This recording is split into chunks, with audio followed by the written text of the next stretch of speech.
আসসালামু আলাইকুম।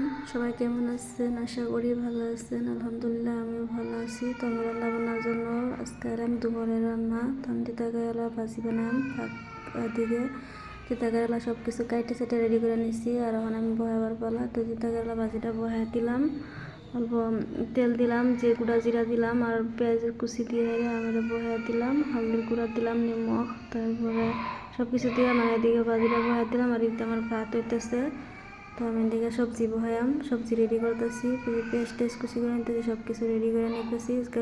হিডার শুটকি দিয়া সবজি বানায়াম।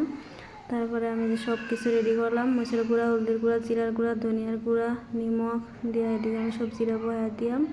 তো এই যে আমার সবজি বহাবার জন্য আমি আসলাম, তেল দিয়ে দিলাম, পেঁয়াজ কুচি দিলাম।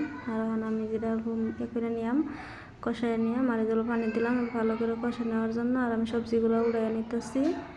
তো এই যে মশলা কষানিটা কমপ্লিট হয়ে গেছে। আর আমি সবজিগুলো দিয়ে আমি এক করে আলু দিচ্ছি, তারপরে তিতা কেরালা, সজনা, বিলাহি দেওয়া।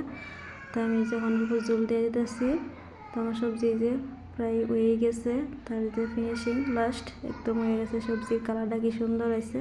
আর আমি মানে যে খাইবার আইছি। তো ভিডিওটা দেখার জন্য সবাইকে ধন্যবাদ।